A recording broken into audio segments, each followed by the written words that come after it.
इसलिए निवेदन यही था इसलिए निवेदन यही था कि एक फिर निवेदन यही था कि आप लोग, फिर मैं निवेदन बार बार कर रहा हूँ कि सुपर 100 ग्रुप को तैयार करिएगा। अब प्रश्न ये आता है कि अगर आपने सुपर 100 तैयार कर लिया तो उसकी गतिविधियां क्या क्या होंगी।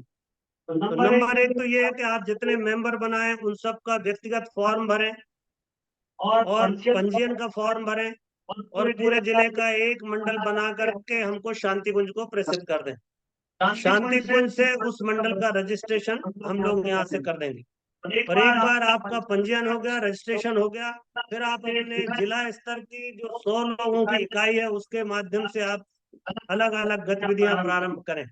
आने वाले दिनों में इन्हीं सुपर 100 में से हम अलग अलग आपके समूह भी बनाएंगे।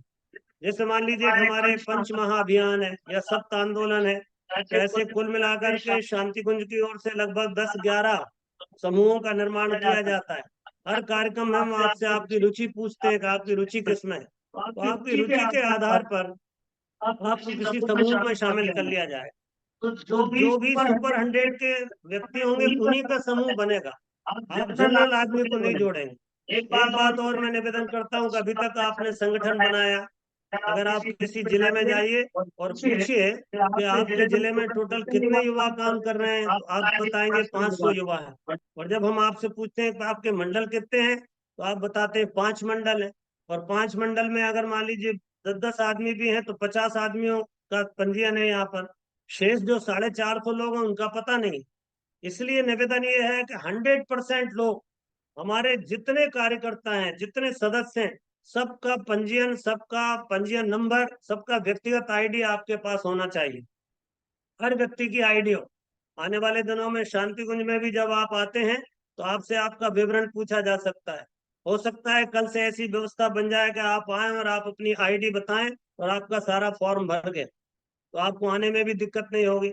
इस तरह के आने वाले दिनों में जो आईटी पर या कहें हम इंफॉर्मेशन टेक्नोलॉजी पर हम डिपेंडेंस हमारी बढ़ती जा रही है, उसको भी ध्यान में रखते हुए प्रत्येक व्यक्ति की आईडी होना आवश्यक है। तो आपसे निवेदन है कि आपने अगर 50 व्यक्ति भी जोड़ लिए अभी तक, तो 50 का फॉर्म भर के और एक रजिस्ट्रेशन का फॉर्म भर के आप हमको भेज दीजिए। हम आपके मंडल का पंजीयन करके आपको पंजीयन नंबर भेज देंगे और आपके जो सदस्यगण हैं उनकी आईडी भी भिजवाएंगे, तो आपकी प्रत्येक की आईडी बन जाएगी। इस तरह से ये जो क्रम है, इस क्रम को हमको सबसे पहले करना है। अभी 2025-24 का समय चल रहा है। 2025 और 2026 में माता जी की शताब्दी का कार्यक्रम है। 25 से बड़े कार्यक्रम शुरू हो जाएंगे, 26 में कार्यक्रम चलेंगे, 2027 में भी कार्यक्रम चलेंगे। तो मित्रों, हमको आने वाले वर्ष से बहुत जिम्मेदारियां मिलने वाली। मेरा तो निवेदन यही है कि आप, अभी ये मार्च का महीना चल रहा है, आप जून तक अपने पूरे सुपर 100 ग्रुप का काम, पंजीयन का काम पूरा कर लें। अगर आप 3 महीने में अपने पंजीयन का काम पूरा कर लेते हैं तो 3 महीने के बाद में हो सकता है आपको कोई प्रांतीय कार्यक्रम की चर्चा आपसे की जाए। तब आपसे निश्चित संख्या में, मान लीजिए कि 55 जिले हैं, तो 55 जिले में से, हर जिले में से 100-100, तो 5500 आदमी चाहिए। 5500 लोगों की सूची मांगी जाएगी और 5500 लोगों का ही कार्यक्रम होगा, उसमें जनरल आदमी की एंट्री नहीं होगी। तो आने वाले दिनों में आपके बिल्कुल सदस्य जो होंगे, जिनके पास में पहले से आईडी होगी, वही अप्लाई कर पाएंगे। तब भी आपको ये जरूरी है कि आप अपने 5000 लोगों का, 5500 लोगों की लिस्ट आपके पास होनी चाहिए। और ये 5500 लोगों में से जो लोग भारतीय संस्कृति ज्ञान परीक्षा में रुचि रखते हैं, जो बाल संस्कार शाला में रुचि रखते हैं, जो वृक्ष गंगा अभियान में रुचि रखते हैं, जो आपके निर्मल गंगा जन अभियान उसमें रुचि रखते हैं, या युवा जोड़ों में, या आदर्श ग्राम में, तो अलग अलग समूह जो बनेंगे, उन समूहों में इन्हीं 5500 लोगों को ही के में से निकाल करके अलग अलग समूह बना लिए जाएंगे। मान लीजिए कि अगर 10 समूह बनाते हैं तो हर समूह में लगभग आपके 500 लोगों का एक समूह तैयार हो जाएगा। और ये पूरे प्रांत स्तर का एक समूह होगा, ताकि आप कोई भी अभियान चलाएं तो ये 500 लोग मिलकर के वृक्ष गंगा अभियान चलाएंगे तो पूरे प्रदेश भर में आप बहुत तरीके से इस काम को संचालित कर पाएंगे। हर जिले में हमारा प्रतिनिधि और अलग समूह का व्यक्ति भी तैयार हो जाएगा। इसलिए मेरी प्रार्थना है कि सुपर 100 ग्रुप को आप सबसे महत्वपूर्ण समझ करके इसको लें। काम करने को तो आप अकेले भी काम कर सकते हैं। गुरुदेव ने भी कहा था एकला चलो रे। पर मित्रों, एकला चलो रे तो तब है जब कोई साथ ना हो। अभी तो ऐसी स्थिति है नहीं। गुरुजी अकेले चले थे, पर अकेले चलते चलते उन्होंने एक बड़ा विराट संगठन खड़ा कर दिया वैश्विक स्तर का। तो हम लोगों को भी सोचना है, यदि आपके यहाँ कोई नहीं है तो आप अकेले प्रारंभ करिए, परंतु अगर हैं तो आप संगठन बनाना शुरू करिए, और संगठन बना करके धीरे धीरे विस्तार करिए। गुरुदेव ने गायत्री परिवार का विस्तार वो उदाहरण दिया करते थे, बेटे मत्स्यावतार है ये युग्मनान जो है, ये मत्स्यावतार के समान। तो इस तरह से हम लोग इन कामों को करते चलेंगे, संघबद्ध हो जाएंगे तो हम बड़े बड़े काम अपने हाथ में लेते चलेंगे। और ये हमारा जो संगठन है वो 4 स्तरीय संगठन है। हमारे तौर से, सामान्य तौर से हम देखते हैं हमारे कार्यकर्ता 4 भागों में बंटते हैं। एक तो वो लोग हैं जो किसी कार्यक्रम के माध्यम से आपसे जुड़ जाते हैं। किसी यज्ञ में आ गए, कोई वृक्षारोपण में आया, किसी नशा मुक्ति के कार्यक्रम में आ गया और आपके साथ जुड़ गया। तो ये जुड़ता हुआ सदस्य, ये जो व्यक्ति है, इसे हम सदस्य कह सकते हैं। ये हमारा सदस्य बनता है शुरुआती। जब ये सदस्य बन जाए तो हमारा काम ये होता है कि हम सदस्य को धीरे धीरे साधना की ओर प्रेरित करते हैं। भाई आप आ गए हैं, चलिए पढ़िए लिखिए, स्वाध्याय करिए और कुछ साधना करिए, गायत्री मंत्र का जप करिए या चालीसा पाठ करिए। तो दूसरे चरण का हमारा संगठन खड़ा दिखाई देता है, वो हो जाता है साधकों का। पहला सदस्यों का, दूसरा साधकों का, तीसरा संगठन जो है वो साधकों के बाद में कार्यकर्ता है। साधक जो हो जाए वो कार्यकर्ता बने। सदा हुआ व्यक्ति सृजन के कार्य करेगा तो सफलता मिलेगी। और चौथा चरण होता है संगठक का। तो ये 4 चरण का है। अभी हम आपसे जो निवेदन कर रहे हैं, ये निवेदन आपसे कह रहे हैं कि आप सिर्फ अभी सदस्यों को, 100 सदस्यों को अपने जिले से जोड़ लीजिए और इनको पहले नंबर पे सदस्य बना लीजिए। और सदस्य बन जाए तो जैसे आज जबलपुर के लोग आकर के यहाँ प्रशिक्षण ले रहे हैं, 100-150 लोग, ऐसे आप भी अपने जिले के लोगों को शांति कुंज लेके आ सकते हैं। आप यहाँ पहले से अनुमति ले लीजिए और 2 दिन का, 3 दिन का एक प्रशिक्षण यहाँ आयोजित कर लीजिए। तो आप अगर 100 लोगों को लेके आते हैं, 150 लोगों को लेके आते हैं, तो हम आराम से आपका प्रशिक्षण 2 दिवस का यहाँ पर आयोजित कर देंगे। और वो 2 दिवस के प्रशिक्षण में आपको सब चीजों की जानकारी मिल जाती है कि हमको करना क्या है, हमारे आंदोलन कौन कौन से हैं, हमारा सदस्य कैसा होना चाहिए, साधना का स्वरूप कैसे हो, व्यक्तित्व विकास कैसे हो, और गांव क्षेत्र से आते हैं तो ग्राम विकास के कौन कौन से कार्यक्रम हो। बहुत सारी बातें, बहुत सारे कार्यक्रम, बहुत सारी योजनाएं, संगठन का स्वरूप भी आपके सामने स्पष्ट होता है। तो इस तरह से 4 स्तर के संगठन में पहला चरण का जो अभी सदस्य वाला प्रशिक्षण है वो आप यहाँ आयोजित करा सकते हैं। और यदि आपके कार्यकर्ता आप क्षेत्र में ही सदस्य का प्रशिक्षण कर लेते हैं तो हम, वो भी बहुत अच्छी बात है। आप 2-2 दिन के जिला स्तरीय प्रशिक्षण करें, और 2 दिन के जिला स्तरीय प्रशिक्षण में जो आपके 100 लोग जुड़े हैं उनको साधना, उपासना, व्यक्तित्व परिष्कार, हमारे सप्त आंदोलन, रचनात्मक कार्यक्रम, हमारे संगठन की रीति नीति, और अपना व्यक्तिगत जीवन, उपासना, साधना, आराधना, ये बातों का प्रशिक्षण देके उनको धीरे से साधना की ओर प्रेरित करते हैं। और साधकों का प्रशिक्षण अगर आप लेना चाहते हैं तो हमारे यहाँ 9 दिवसीय प्रशिक्षण चलता है।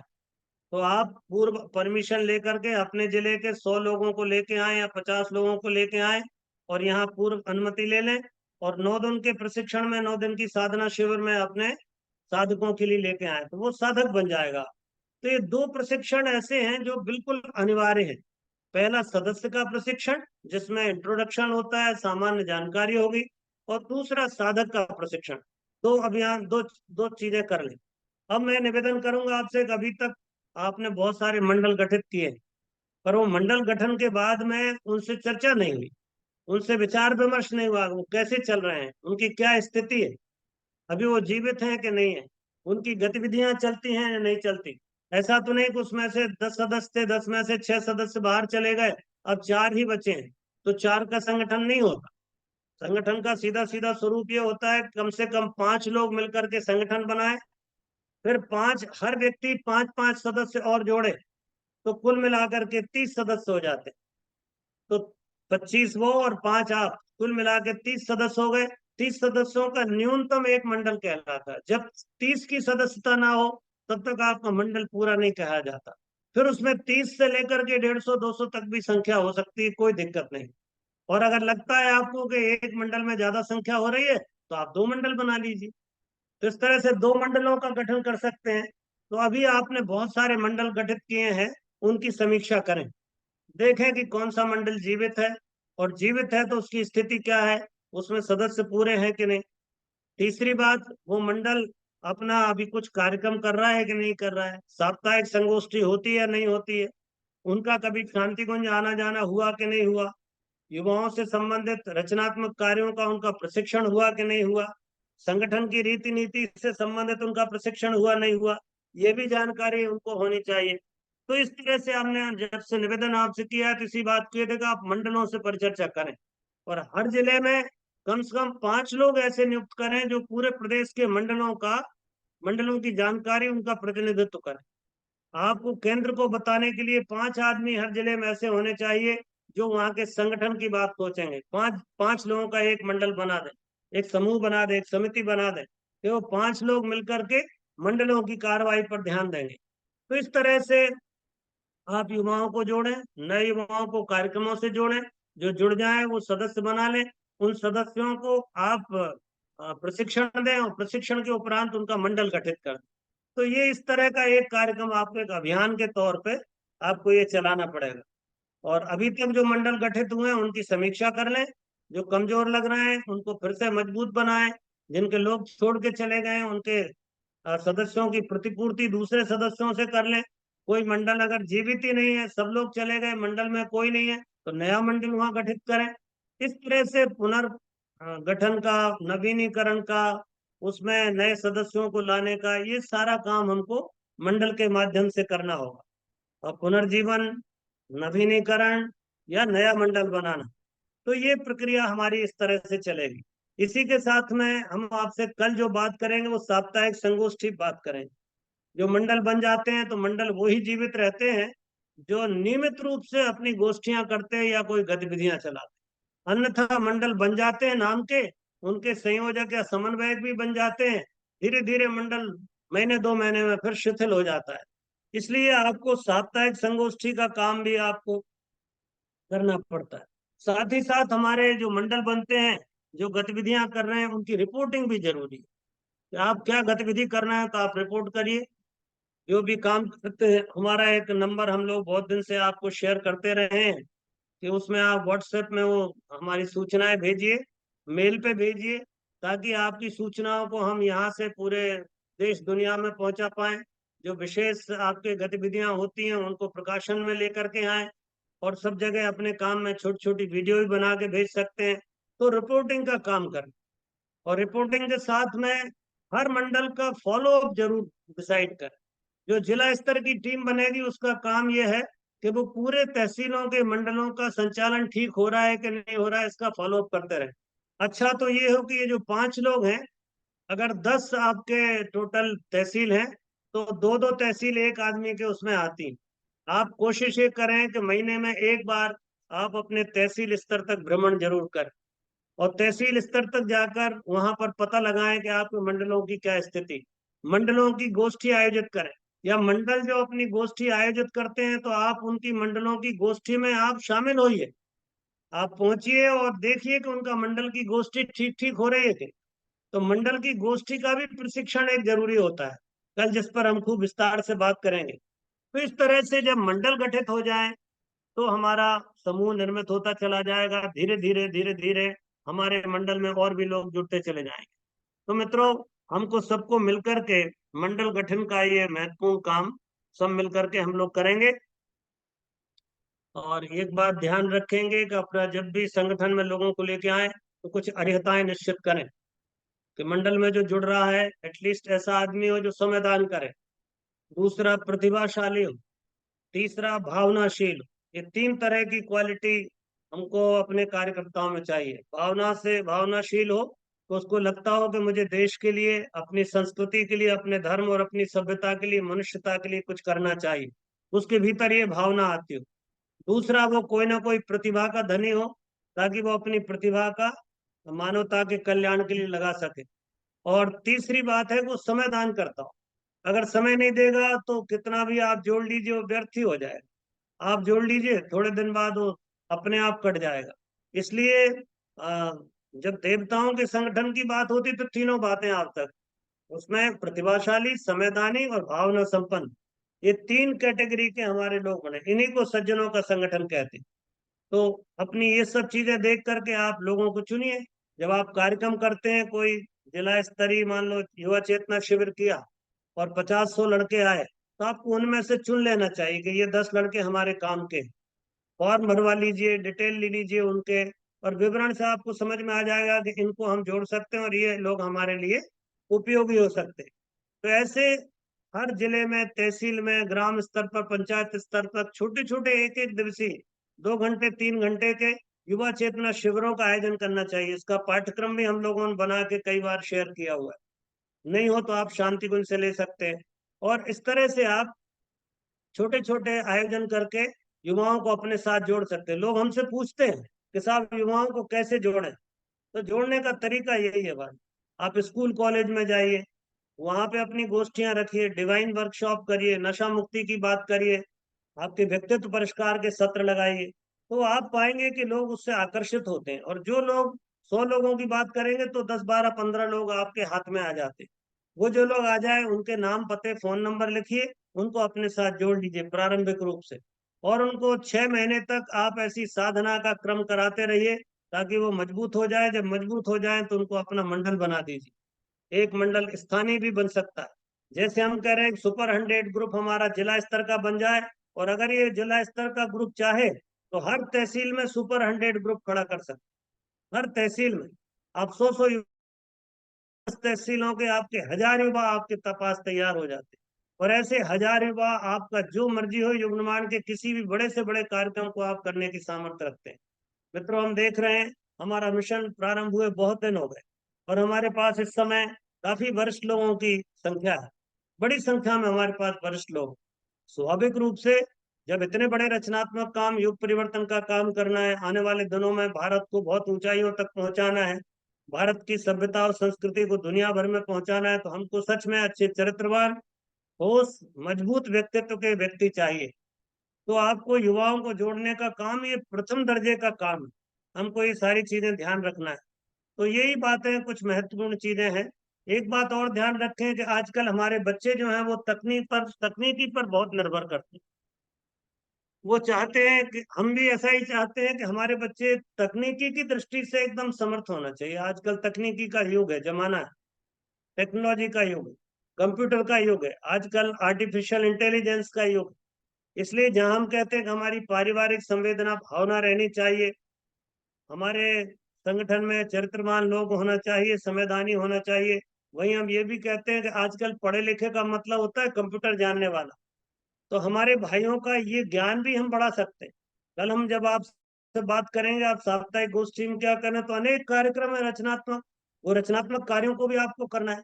तो वो रचनात्मक कार्यों में आप ऐसे प्रशिक्षण, छोटे छोटे स्वावलंबन के प्रशिक्षण, इस तरह के तकनीकी प्रशिक्षण, योग्यता बढ़ाने के प्रशिक्षण, आपकी ट्यूटोरियल क्लासेस, ऐसे बहुत सारे कार्यक्रम है जिनको करके हम लोग आगे बढ़ सकते हैं। इसलिए मित्रों, सबसे बड़ी बात यही है कि आपको संगठन को बढ़ाना। और हमारे संगठन की बहुत बड़ी विशेषता है कि जब भी हमारा कहीं संगठन बनता है तो वो यश लूटने के लिए नहीं बनता, पुण्य लूटने के लिए संगठन नहीं बनाते हम। हमारा संगठन है पुण्य लुटाने वाला, हमारा संगठन है यश को बांटने वाला। आप कोई अच्छा काम करें, स्वाभाविक रूप से समाज आपको बहुत प्रशंसा करता है, आपके समाज आपको धन्यवाद देता है, यश मिलता है उससे। जब यश मिलता है, अगर आपने उसको बांटा नहीं तो उसका अपच हो जाता है, और आदमी सोचता है मेरे कारण हो रहा है, मैं इसका रीजन हूँ। और जहां ये अहम भाव पैदा होता है वहां संगठन बिखरने लगता है। इसलिए जब कभी भी यश मिले तो उसको बांट दीजिए। यश को पचाई खुद पचाने की क्षमता नहीं है, यश को सब में बांट दीजिए, कहिए करे ये सारा कार्यक्रम आपके कारण हुआ है, तो लोगों को बहुत अच्छा लगता है। और जब कोई आपके साथ जुड़ता है तो उसका सुख दुख भी बांटना चाहिए। जो मंडल आप बनाए तो मंडल के सदस्यों का सुख दुख आपस में शेयर करें, आपस में हम मिल बांट करके विचार करें कि भाई दूसरा व्यक्ति जो हमारे साथ जुड़ा है उसका सुख दुख में साथ आए, किसी को कोई परेशानी आती है तो थोड़ा सहयोग करिए। मंडल का मतलब ही है कि आप एक परिवार गठित कर रहे हैं, 100 बच्चों का एक परिवार गठित हो जाए, 100 भाइयों का। और हमने तो बीच में आपसे एक बार निवेदन किया था कि अगर ग्राम स्तर तक जाते हो तो हर गांव से एक राम लक्ष्मण की जोड़ी निकाल, 2 बच्चे हर गांव से, प्रत्येक गांव से एक राम लक्ष्मण की जोड़ी निकालना, और वो जोड़ी के माध्यम से ग्राम विकास का काम करना। तो इस तरह से आप चाहें तो ग्राम स्तर तक जोड़ें या तहसील स्तर तक जोड़ें, ये आपकी क्षमता और आपकी सामर्थ्य के ऊपर निर्भर करता है। आपके साधन, आपकी संविधान, उस सब पर निर्भर करेगा। तो इस तरह से आप एक बड़ा काम ये कर सकते हैं कि आप लोगों को अपने साथ जोड़ें और उनके सुख दुख में साथ दें, तो आपका संगठन बढ़ता चला जाता है। गुरुदेव ने एक बहुत सुंदर एक सूत्र और कहा था, हिल मिल कर रहे और मिल बांट कर खाएं। आपस में हिल मिल कर रहिए। मंडल बन गया तो फिर आपस में मेल मिलाप बना रहना चाहिए। ऐसा नहीं है कि रविवार के दिन ही मिलेंगे, अरे बीच में भी कभी कभार फोन कर लिए, मिलते जुलते कभी हेलो हाय हो जाए, तो आपका संगठन जीवंत बना रहता है। हिल मिल कर रहिए और मिल बांट कर खाइए, ऐसा गुरुदेव ने कहा था। तो इसी तरह जब संगठन बन जाता है और लोग काम करने लगते हैं, तो कई लोग ऐसा होता है कि जो बड़े लोग होते हैं वो सलाह देने में बहुत रुचि रखते हैं। गुरुदेव में हमारे संगठन में बड़ी जोरदार बात करी। उन्होंने कहा कि सलाह लीजिए और सम्मान दीजिए, और होता समाज में उल्टा है। आप देखना है कि वो सलाह देते हैं और सम्मान लेने की कोशिश करते हैं। जो सलाह देते हैं और सम्मान लेने की कोशिश करते हैं वो संगठन टूट जाते हैं, बिखर जाते हैं। वो संगठन जीवित रहते हैं जहां सलाह लीजिए और सम्मान दीजिए की बात होती। तो इस बात को हम ध्यान रखें। एक बात और होती है, जब कोई संगठन बनता है, कार्यक्रम होते हैं, तो स्वाभाविक रूप से उसमें हिसाब किताब की बात भी आती। अगर हिसाब किताब पारदर्शी नहीं हुआ तो भी मामला गड़बड़ होता है, संदेह उपजता है, एक दूसरे पर संदेह करने लगते हैं, और इस संदेह के बीच में हमारा संगठन टूट जाता है, समाप्त हो जाता है। इसलिए हमारा हिसाब किताब एकदम, पैसे देने का हिसाब किताब एकदम चोखा और धवल चरित्र वाले। इसी तरह दूसरी बात आती है कि हमारा चरित्र ठीक होना चाहिए। लंपट किस्म के लोग कभी संगठन नहीं बना पाते। जो चरित्रवान लोग हैं, ऐसे लोगों का ही संगठन हमको आवश्यक। तो इसलिए संगठन चरित्रवान लोगों का, श्रेष्ठ लोगों का संगठन हमको बनाना है। धवल चरित्र हो, ऐसी बात हमको सामने आनी चाहिए। एक बात और, हमारा संगठन बने तो थोड़ा सा इस बात पर ध्यान रखना चाहिए कि गायत्री परिवार जो है ना, बहुत पवित्र संगठन है। ये गायत्री परिवार हमारा बहुत पवित्रता से काम करता है, बहुत पारदर्शिता से काम करता है, बहुत परमार्थ की, परोपकार की भावना से काम करता है। इसलिए हमारा जो कार्य संस्कृति है ना, वो कार्य संस्कृति सेवा की है। हमारी संस्कृति सेवा की संस्कृति है। तो ध्यान रहे, कार्य संस्कृति सेवा की संस्कृति बनाए रखें। ऐसा ना हो कि आप किसी पे एहसान कर रहे हैं, ऐसा महसूस नहीं होना चाहिए। हमारी कोशिश ये होनी चाहिए कि हम सेवा के कार्य में जुटे हैं, और सेवा वो ही कर सकता है मित्रों जिसके भीतर संवेदना है। इसलिए मैंने आपसे शुरू में ही कहा था, संवेदना से भरा हुआ व्यक्ति, संवेदनशील, वही व्यक्ति संगठन में जुड़ सकता है। सेवा भाव रखता है, वही संगठन हमारे काम का है। तो ऐसे लोगों को ही जोड़ना है। चाटुकार नहीं, चाटुकारों से बात नहीं चलेगी। चुगलखोर, चुगलखोरों से भी दूरी बनाना पड़ेगा, और चाटुकार लोगों से भी सावधान रहना पड़ेगा। ये सब बातों को ध्यान में रखते हुए यदि हम अपना संगठन का निर्माण करते हैं, तो हमारा संगठन बहुत दीर्घगामी संगठन बनेगा। प्यारे भाइयों बहनों, मैं फिर आपसे निवेदन करता हूँ कि ये संगठन में ऐसा नहीं है कि सिर्फ युवाओं की बात। हमारे युवाओं में दोनों बातें आती हैं। हमारी बेटियां भी, हमारी बहनें भी आती हैं, और हमारे भाई भी आते हैं। हमने युवा संगठन में एक बहुत अच्छा, थोड़ा सा श्रद्धेय ने कहा कि रिलैक्स रखा जाए। क्या करें? तो हम लोगों ने थोड़ा सा उम्र का बंधन थोड़ा शिथिल किया है। 15 साल से लेके 45 साल तक के भाई बहन हमारे युवा मंडल में संघबद्ध हो सकते।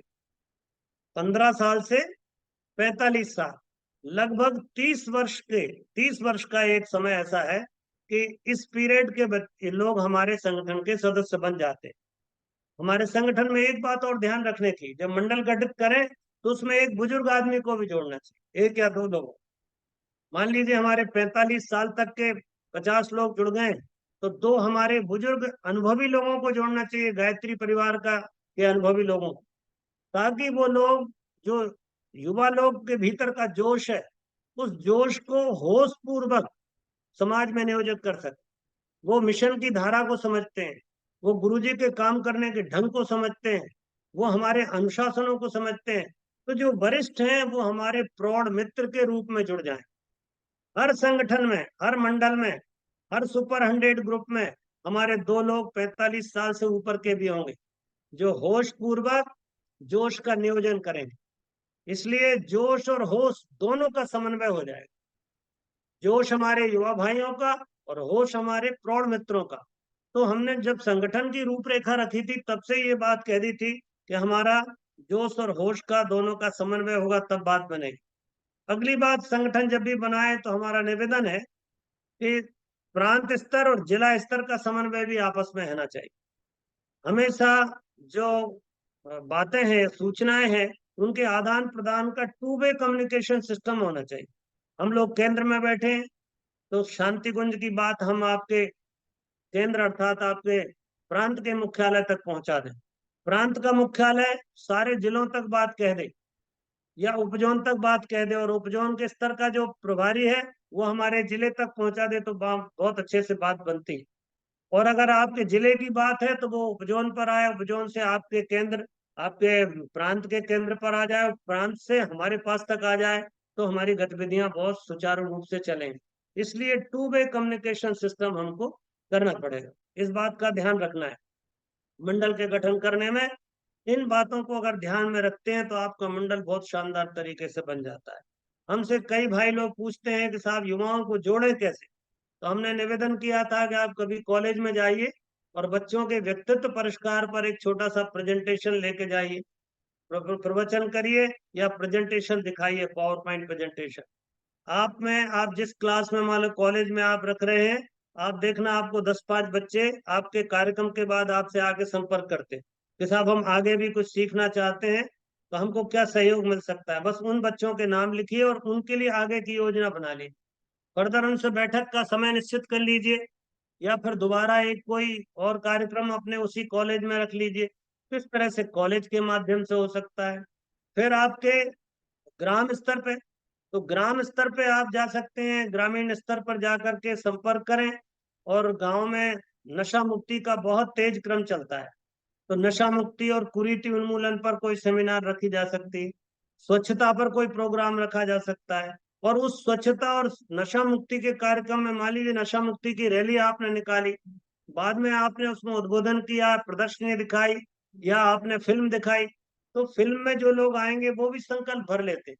तो जो लोग संकल्प करते हैं कि हम नशा नहीं करेंगे, ऐसे लोगों में से कुछ लोगों को चुन लीजिए और उनको अपने साथ जोड़ लीजिए। तो आप पाएंगे कि धीरे धीरे ऐसे छोटे छोटे कार्यक्रमों से कोई सामाजिक संगठन भी हो सकता है कि आप किसी बड़े समाज वाले अग्रवाल समाज में गए या किसी और ब्राह्मण समाज में गए, क्षत्रिय समाज में गए, तो ऐसे समाजों के अपने अपने युवा मंडल बने हुए, उनके पास कोई कार्यवाही नहीं होती। छोटे मोटे सामाजिक काम, होली मिलन, दिवाली मिलन, ये कार्यक्रम होकर के उनकी ऊर्जा समाप्त हो जाती। तो आप उन समाज के संगठनों से चर्चा करें और उनसे कहें कि हम आपके युवाओं के लिए साहब ये व्यसन मुक्ति का, ये आपका पर्यावरण संरक्षण का या हमारे व्यक्तित्व परिष्कार का हम ये सत्र रखना चाहते हैं, या आपके युवा दंपत्ति का हम दंपत्ति शिविर आयोजित करना चाहते हैं। तो नई दंपत्तियों के शिविर आयोजित कर दीजिए। जो अभी हाल ही में जिनका विवाह हुआ हो, नव दंपत्ति हैं, उन नव दंपत्तियों को परिवार निर्माण की बात बताइए, उनको पति पत्नी के संबंध कैसे मधुर रहते हैं इस पर बात बनाइए, पारिवारिक पंचशील कैसे निभे इसकी बात कर लें, घर में बच्चों का निर्माण कैसे करें, वरिष्ठों को कैसे उनका ध्यान रखें, मान सम्मान रखें। इन बातों पर छोटा सा एक दिन की सेमिनार आप कर सकते हैं, 2 घंटे 3 घंटे की। तो समाज के भी युवाओं को आप अपने साथ जोड़ सकते हैं। और जैसे नव विवाहित दंपत्तियों को बुला लें तो उसमें आपके वो दोनों युवा मिलेंगे, परिवार में दोनों जुड़ गए तो आपके साथ बहुत सहूलियत होती काम करने में। तो इस तरह से भाइयों को भी और बहनों को भी हम अलग अलग तरीके से जोड़ सकते हैं।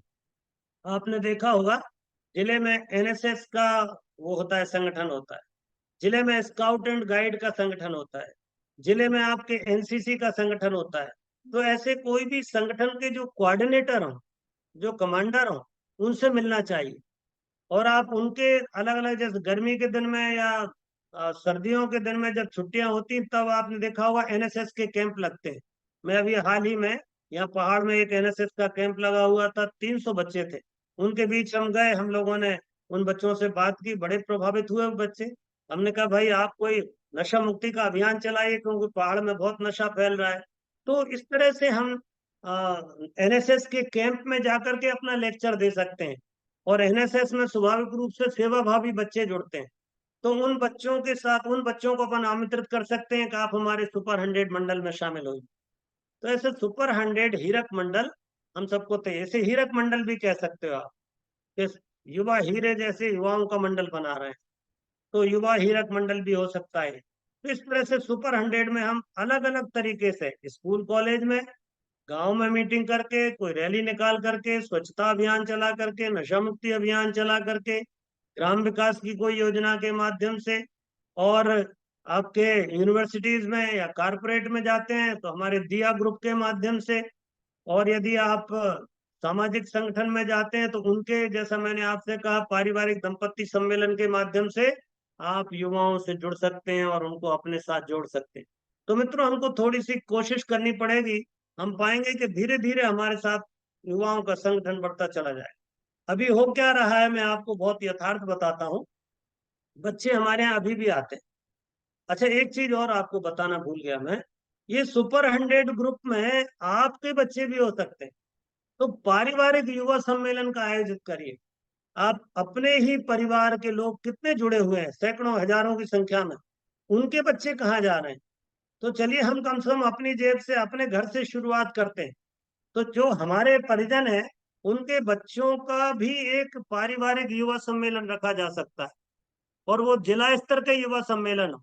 पारिवारिक युवा सम्मेलन रखिए और उसमें अपने परिवार के लोगों को बुलाइए, उनके युवाओं को, और उन युवाओं के साथ बैठ करके ये बताइए कि तुम्हारे पिताजी कितने महत्वपूर्ण काम में जुड़े हुए हैं।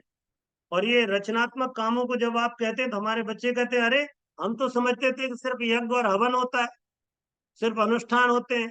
ये तो हमने पहली बार देखा कि वृक्षारोपण हो रहा है, नदियों की स्वच्छता हो रही है, तालाबों का निर्माण हो रहा है, आदर्श ग्राम योजना चल रही है, नशा मुक्ति के कार्यक्रम चल रहा है, बाल संस्कार शालाएं चल रही।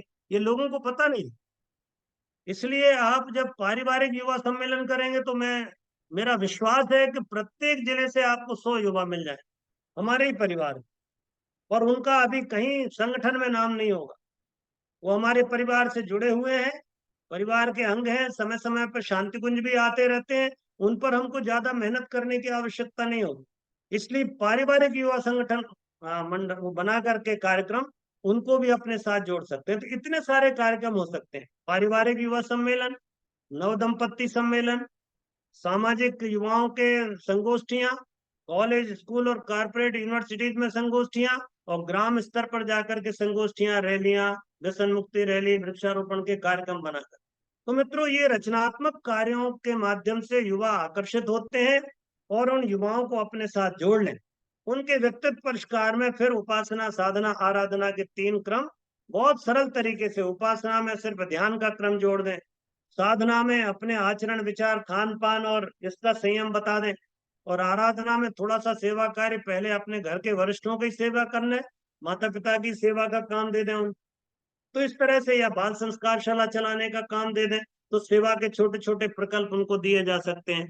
तो इस तरह हम देखते हैं कि हमारे परिवार के ही, हमारे समाज के, हमारे क्षेत्र के युवाओं को हम अपने साथ जोड़ सकते हैं। ध्यान ये रहे कि जोड़ने वाले व्यक्ति समयदानी हो।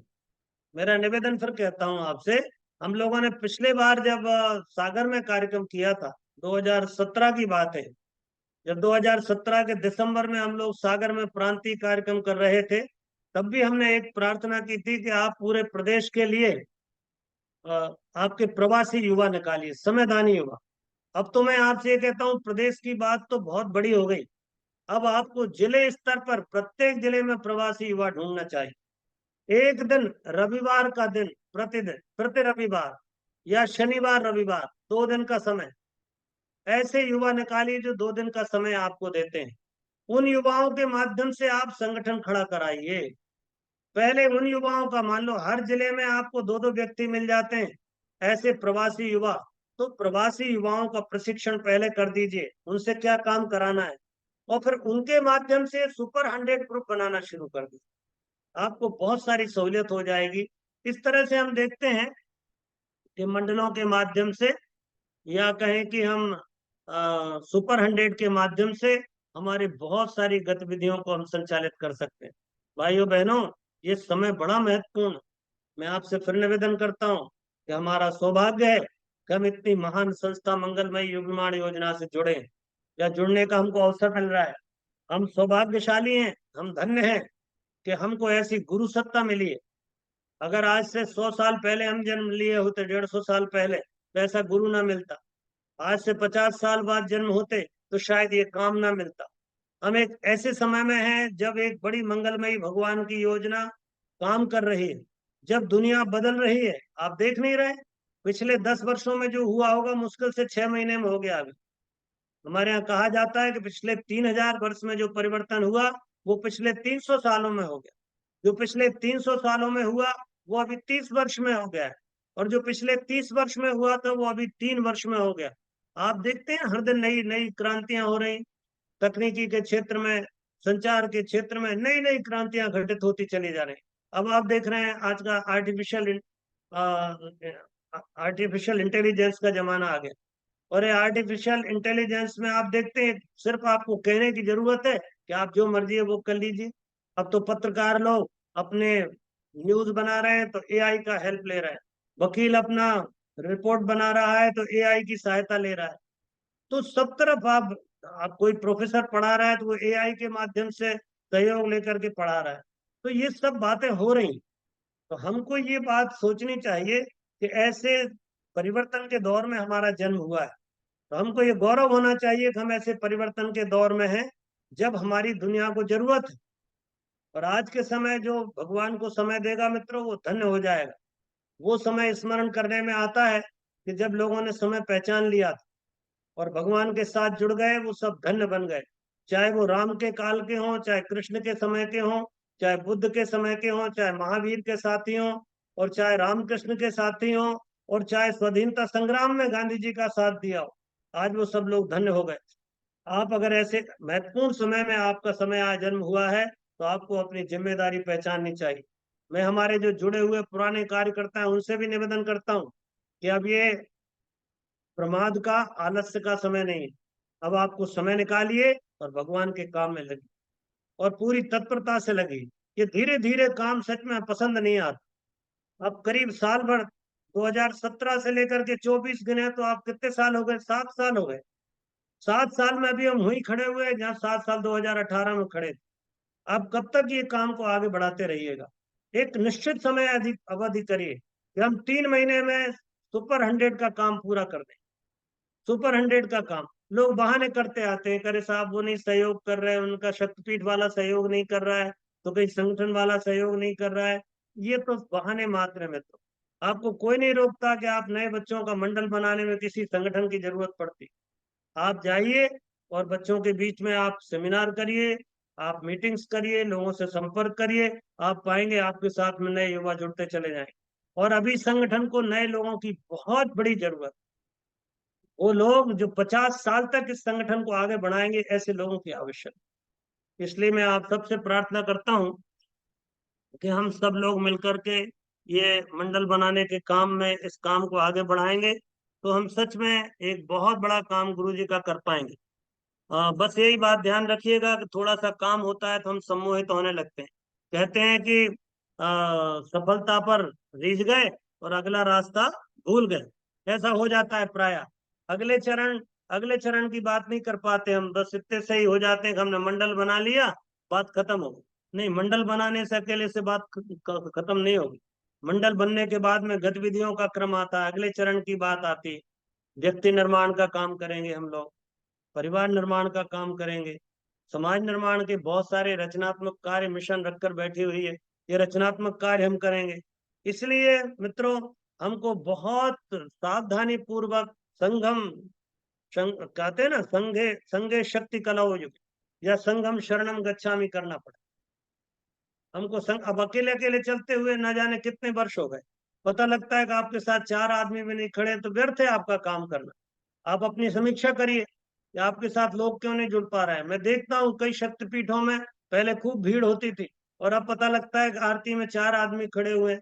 आपको सोचना पड़ेगा कि आप कहाँ गलती कर रहे हैं। या तो आप बहुत समय खा लेते हैं, हो सकता है कि आप आदमी आया 15 मिनट के लिए आप उसको 2 घंटे तक भाषण पिला रहे हैं। ऐसी स्थिति निर्मित ना हो जाए, इसलिए अपनी समीक्षा करनी पड़ेगी कि हम कहाँ चूक जाते हैं कि हमसे आदमी अलग चला जाता है। तो मित्रों, हमको सज्जनों का एक शानदार संगठन बनाना है। और ये जो इस समय का वातावरण चल रहा है, इस वातावरण में जब साधनों की भरमार है, हमको धर्म और अध्यात्म को साथ लेकर चलना होगा। गुरुदेव ने कहा था, बेटे धर्म और विज्ञान का समन्वय करना पड़ेगा। हमारे श्रद्धेय ने, श्रद्धेय डॉक्टर साहब ने, श्रद्धेय जी ने यही संदेश दिया है कि अब आप संघबद्ध हो जाइए, और शांति कुंज आपके साथ काम करने को तत्पर खड़ा हुआ। हम देख रहे हैं कि पिछले दिनों लगभग 2-3 साल से, कोरोना के बाद से, शांति कुंज में भीड़ मची हुई।